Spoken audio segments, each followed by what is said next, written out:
आज मैं आपको दिखाने जा रहा हूँ कि प्रॉपर्टी रिटर्न कैसे भरते हैं, कैसे आप फिल करेंगे। तो उसके लिए हमें जाना है prs.jk.in पे। जो यहाँ क्लिक करेंगे तो इस तरह का इंटरफेस आपके पास आ जाएगा। तो आपने अपना जो सिक्स आईडी यहाँ पे आपने देना है। उसके बाद आपका पासवर्ड जो भी होगा यहाँ पे आपने वो फिल करना है। उसके बाद जो कैप्चा नीचे दिया होगा, जो इमेज दी हुई उसमें जो भी अल्फ़ाबेट्स होंगे वो आपने या न्यूमेरिक जो भी होगा वहाँ पे वो आपने फिल करना है। जो यहाँ फिल करेंगे तो उसके बाद आपके पास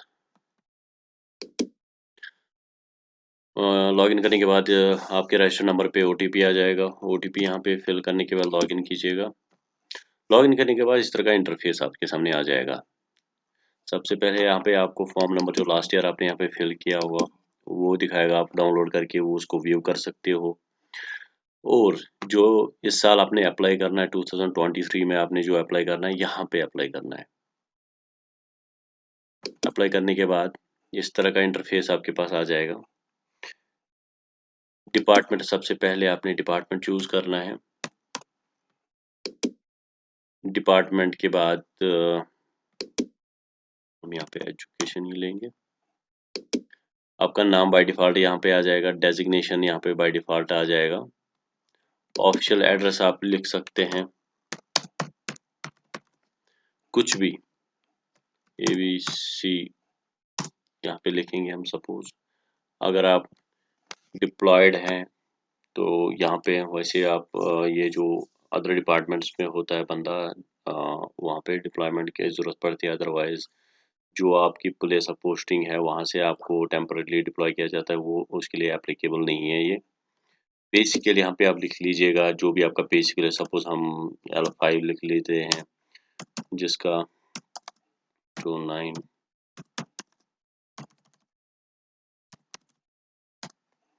ग्रॉस सैलरी जितनी आपकी होगी इस टाइम प्रेजेंटली, जो ग्रॉस सैलरी आपकी होगी सपोज 50,000 रुपीज़ आपकी ग्रॉस सैलरी है।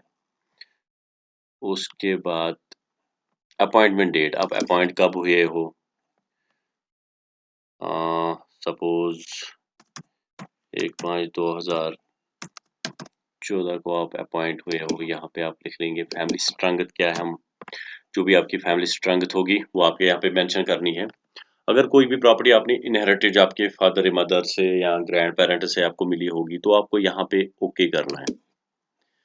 तो फिर ओके करने के बाद इस तरह का इंटरफेस आ जाएगा। फिर आपको फादर का नाम या मदर का नाम देना है, यहाँ पे उनका एड्रेस देना है, उनको ऑक्यूपेशन डिटेल्स देना है। प्रॉपर्टी इनहेरिटेड अगर इन लॉज से आपकी कोई प्रॉपर्टी मिली है तो उसका आपको पूरा डिटेल देना है। अगर आपको अभी इनहेरिटेड प्रॉपर्टी नहीं मिली तो आपको अनचेक करना है यहाँ पे। तो अगर आपकी property in case of property inherited from in laws करनी है तो यहाँ पे कर लिख लेना। अगर इन दोनों में से आपको कोई प्रॉपर्टी इनहेरिट नहीं है तो आप सिंपली यहाँ पे उस ऑफिसर की डेजिग्नेशन लिखेंगे जिस ऑफिसर के लिए आपने, जिस ऑफिसर को आपने लास्ट टाइम सबमिट किया था अपना प्रॉपर्टी रिटर्न। बाय डिफॉल्ट जो आपका डीडीओ होगा वहीं पे आपने किया होगा तो हम यहाँ पे लिखेंगे। सपोज हमने लास्ट ईयर डीडीओ ऑफिस में भरा था तो हम वो मेंशन यहाँ पे करेंगे और सेव पे क्लिक करेंगे। सेव पे क्लिक करने के बाद अपडेट का ऑप्शन आएगा और नेक्स्ट पे जाना है अपने। नेक्स्ट पे जब आप जाएंगे इस तरह का इंटरफेस आपके पास आ जाएगा। यहाँ पे आपने ऐड प्रॉपर्टी करनी है। ऐड प्रॉपर्टी पे क्लिक करने के बाद आप यहाँ पे जाएंगे। सबसे पहले प्रॉपर्टी टाइप मूवेबल है, व्हीकल है या इमूवेबल प्रॉपर्टी। मूवेबल प्रॉपर्टी में जैसे आपका कैश आ गया या आपके जो सेविंग्स है वो आते हैं इसमें। उसके बाद व्हीकल में आपकी गाड़ी टू व्हीलर है, फोर व्हीलर है, वो आ जाएगा। इमूवेबल प्रॉपर्टी में वो प्रॉपर्टी है जो हम जिसको हम हिला नहीं सकते, जैसे लैंड है, आपका मकान है जिसमें आपका रेजिडेंशियल और बहुत कमर्शियल दोनों बिल्डिंगें आ जाएंगी। तो वो एक एक करके हम देखें। सबसे पहले हम मूवेबल प्रॉपर्टी देखेंगे। उसके बाद हम टाइप करेंगे कैश बैलेंस और ज्वेलरी की बात करेंगे। तो इस तरह का जब हम सबमिट करेंगे इस तरह का इंटरफेस हमारे पास आ जाएगा। हमारे पास इस time presently cash in hand कितना है वो यहाँ पे आपने मेंशन करना है। टोटल बैलेंस कितनी है आपके सेविंग अकाउंट्स में वो कितनी है। आपने अगर शेयर्स परचेज किए होंगे, म्यूचुअल फंड्स परचेज किए होंगे तो कितने की उनका वैल्यू है वो यहाँ पे आपने डालना है। फिक्स्ड बैंक में आपने एफडी कितनी है आपकी वो अमाउंट यहाँ पे आपने डालना है। अगर आपने कोई इन्वेस्टमेंट की है वो अमाउंट यहाँ पे डालना है। ज्वेलरी कितनी की है या प्रेशियस स्टोन्स जो होते हैं, जो भी जितना भी आपके पास है उसका टोटल वैल्यू क्या बन रहा है वो यहाँ पे डालना है। हाउस होल्ड आइटम्स लाइक आपके पास रेफ्रिजरेटर है, इन्वर्टर है या कोई एक्सपेंसिव लग्जरी आइटम जिसमें आपका एसी आ जाएगा, वो भी इसमें काउंट होता है। वो चीज़ें उनको टोटल मिला के कितना वैल्यू बनता है वो यहाँ पे आपने डालना है। एडिशनल इसके बगैर आपको अगर कोई रिमार्क्स यहाँ पे डालना है तो वो डाल के आप यहाँ पे सेव करेंगे। सेव के बाद अपडेट का ऑप्शन आ जाएगा और अपडेट करेंगे। इसी तरह हम ऐड न्यू प्रॉपर्टी पे जाएंगे, फिर से हम प्रॉपर्टी टैब पे जाएंगे। मूवेबल तो हमने ऑलरेडी सबमिट किया, तो उसके बाद हम व्हीकल की बात करेंगे। व्हीकल पे हम जाएंगे तो फिर से हम प्रॉपर्टी टाइप सब टाइप पे आ जाएंगे, व्हीकल ही आ जाएगा। अगर टू व्हीलर है तो टू व्हीलर लिखेंगे, अगर फोर व्हीलर है तो फोर व्हीलर यहाँ पे मेंशन करेंगे हम। डिस्क्रिप्शन ऑफ द व्हीकल, यहाँ पे आप अपनी गाड़ी का नाम लिख सकते हैं। जो भी गाड़ी का नाम होगा वो आप यहाँ पे मेंशन कीजिएगा। सपोज हम किसी भी गाड़ी का नाम यहाँ पे आल्टो का हम डाल देंगे। आल्टो हमने लिख लिया है, आल्टो 800 VXI, वो हमने मेंशन की यहाँ पे। कब हमने परचेज की, हमने 1 जन 2020 में परचेज की थी। मीन्स ऑफ एक्यूरेट, मीन्स मतलब होता है आपने अपनी लोन पे ली है, सैलरी सेविंग्स पे ली है, या आपके जो इनकम अदर रिसोर्सेज है उनसे ली है। सपोज हमने लोन पे ली थी और जो सेविंग्स थी हमारी, लोन प्लस अदर सेविंग्स से, या अगर आप खाली सैलरी की सेविंग्स है आपकी तो आप लोन प्लस सैलरी सेविंग्स यहाँ पे मेंशन कर सकते हैं।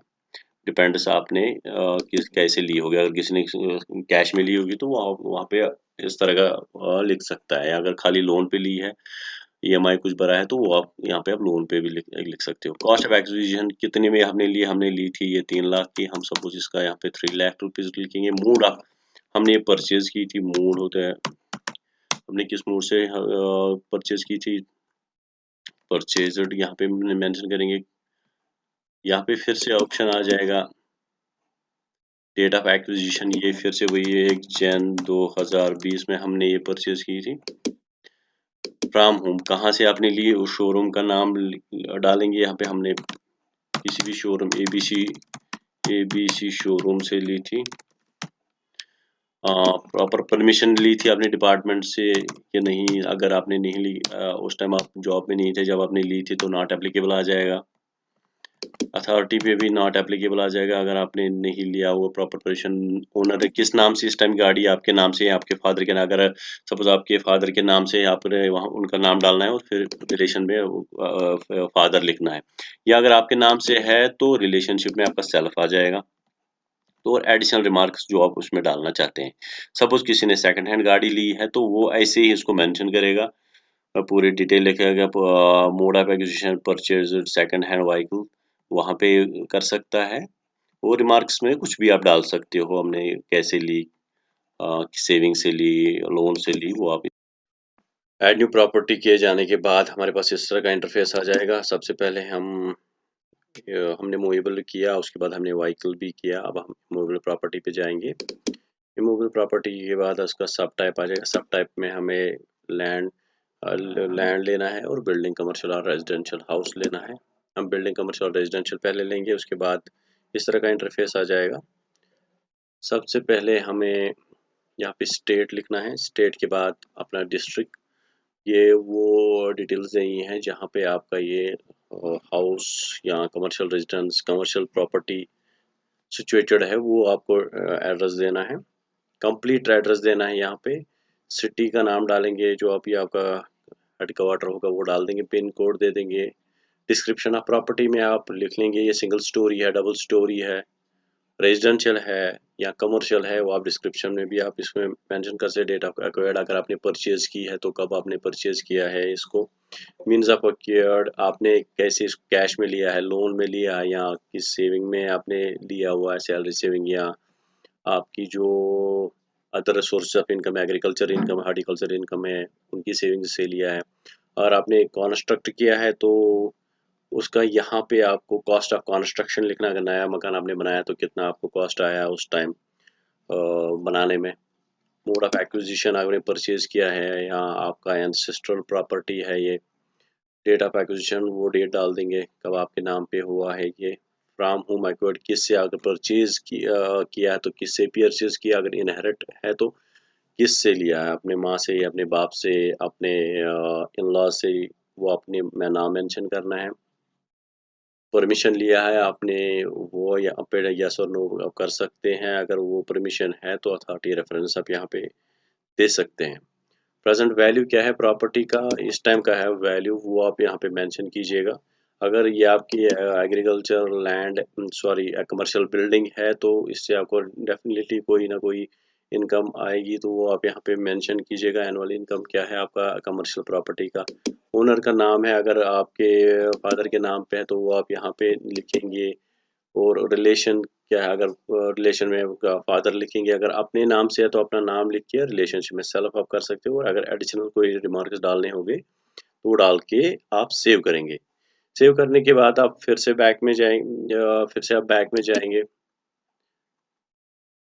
जितनी भी आपने प्रॉपर्टी ऐड करनी होगी अकॉर्डिंगली आपको उतने ऐड करने हैं। सिंगल ये तो आपको सिंगल प्रॉपर्टी के लिए एक एक फॉर्म फिल करना है। उसके बाद आपने यहाँ पे ऐड न्यू प्रॉपर्टी पे जाना है।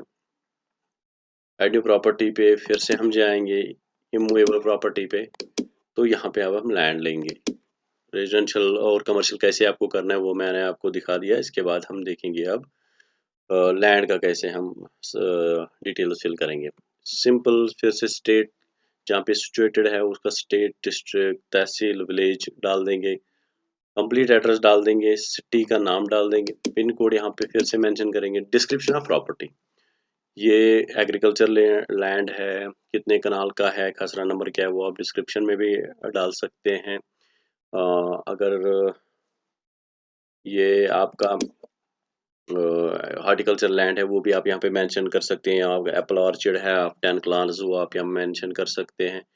डेट ऑफ एक्वायर्ड मैंने पहले आपको बता दिया, अगर आपने परचेज किया वो डेट डाल दीजिएगा, या आपका एंसेस्टर है तो वो एंसेस्टर प्रॉपर्टी कब आपके नाम से हुई है वो आप यहाँ पे मेंशन कर सकते हैं। मीन्स ऑफ एक्वायर्ड कैसे आपने इसको परचेज किया है, आपने कैसे लिया है, लोन से लिया है या सेविंग्स से लिया है।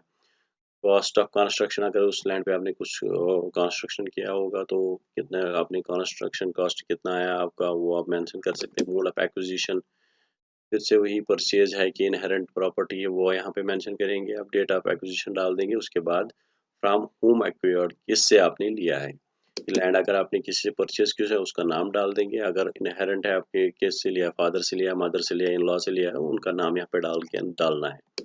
अगर प्रॉपर परमिशन से लिया हुआ तो वो आप यस नो पे कर सकते हैं। अथॉरिटी रेफरेंस वो ऑर्डर नंबर जिस परमिशन के तहत आपने लिया होगा।